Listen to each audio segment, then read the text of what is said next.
Welcome to your channel ABCD Education, that is anybody can download education. Today we are discussing about the supply system of house with earth and neutral. Neutral और अर्थ के साथ supply system कैसा होता है घर का, ये देखने की ये समझने की कोशिश करते हैं। चलो देखो, सप्लाई सिस्टम समझने के लिए सबसे पहले अपन को ये पता होना चाहिए कि सप्लाई कहाँ से आ रही है। सप्लाई हमारे पास जो आ रही है वो सप्लाई जीएसएस से आती है। ठीक है,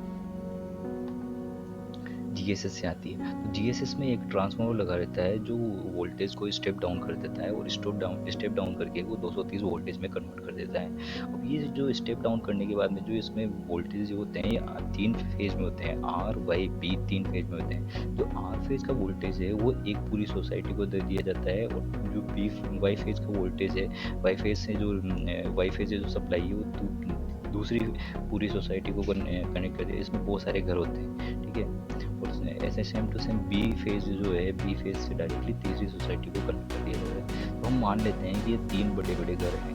ठीक है, तीनों बड़े बड़े घर को हमने कनेक्ट कर रखा है इस ट्रांसफार्मर की एलवी वाइंडिंग से। ठीक है, तो देखो यहाँ से मान लेते हैं कि यहाँ से जो सप्लाई आता है, एक तो लाइन वायर आता है और दूसरा न्यूट्रल वायर आता है जो सब स्टेशन से आते हैं। ये 2 वायर आते हैं हमारे घर में। ठीक है, तो एक तो लाइन वायर आ गया और एक न्यूट्रल वायर आ गया।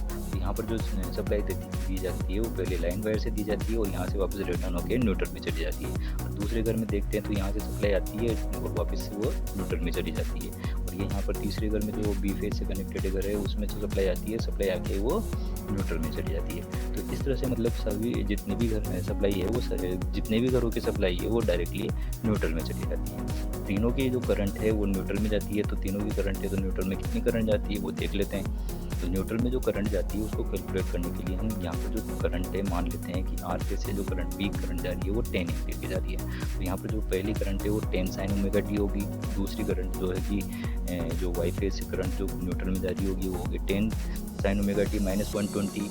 तीसरी 10 साइन ओमेगा टी प्लस 120। तो ये इसको टोटल कैलकुलेट करते हैं तो उस वक्त ये जो टोटल करंट आती है वो 0 के लगभग आ जाती है। ठीक है, बट ये ऐसा होता नहीं है। ये जीरो के लगभग तभी ही आती है जब तीनों जो घर है वो तीनों के घर में जो लोड है वो बराबर हो। अगर तीनों घर का लोड बराबर नहीं होगा तो ये जीरो नहीं आएगी। और जनरली होता क्या है, जितने भी घर हैं उनमें जो लोड है वो बराबर नहीं होता है। तो न्यूट्रल में बराबर लोड नहीं होने की वजह से न्यूट्रल में कुछ ना कुछ करंट जाती है। ठीक है, और जिसमें कुछ ना कुछ करंट जाती है तो इसमें ज़्यादा करंट नहीं जाती है, कम करंट जाती है। इस वजह से इसका वायर ज़्यादा मोटा नहीं होता है, बहुत कम पतला होता है, ज़्यादा पतला भी नहीं होता है, पर कुछ ना कुछ करंट इसमें जाती है। तो उसमें इसका जो वायर है ज़्यादा उसके कंपेयर आर वाई बी में जो वायर आता है उससे थोड़ा कंपेरिजन में ये पतला वायर होता है। ठीक है, तो अब हम देखते हैं कि जो ये घर है इस घर के अंदर जो सप्लाई है उसमें न्यूट्रल, अर्थ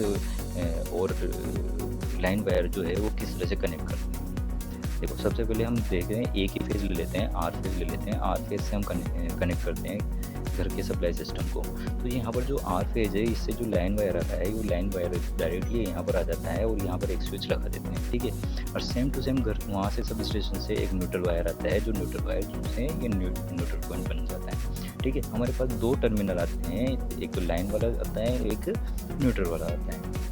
ठीक है, अर्थ वाला हमारे पास टर्मिनल नहीं आता है। अर्थ एक तो वहाँ पर सप्लाई जो जीएसएस है वहाँ पर प्रोवाइड की जाती है अर्थ, और एक अपने घर में खुद के घर में ही प्रोवाइड की जाती है, वहाँ से नहीं आती है। ये डायरेक्टली हमने अर्थ इसमें रोड में डाल के डायरेक्टली इसको बना सकते हैं। ठीक है, तो यहाँ पर देखो ये अर्थ से हमने यहाँ पर एक प्लग अर्थ का बना दिया, एक न्यूट्रल का, एक लाइन का। तो इस तरह से अपने को ये एक सॉकेट बन जाता है। इसमें सॉकेट बन जाता है। इसमें सप्लाई कैसे देंगे, सप्लाई देने के लिए हम किसी भी इक्विपमेंट को लाइन और न्यूट्रल के बीच में कनेक्ट कर देते हैं और उसकी बॉडी को डायरेक्ट अर्थ से कनेक्ट कर देते हैं, जिससे ये एक सप्लाई सिस्टम बन जाता है। ठीक है, अगर दूसरा सॉकेट बनाना हो तो दूसरा सॉकेट बनाना है तो ये न्यूट्रल से डायरेक्टली न्यूट्रल टर्मिनल को कनेक्ट कर देते हैं, लाइन से डायरेक्टली लाइन टर्मिनल को कनेक्ट कर देते हैं और अर्थ से डायरेक्ट अर्थ टर्मिनल, ये दूसरा सॉकेट बन जाता है। तो इस तरह से हम supply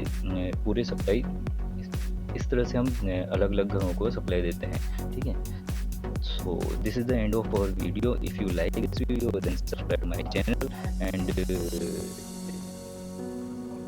you have any question meet me in comment box, and thanks for watching. जय हिंद, जय भारत।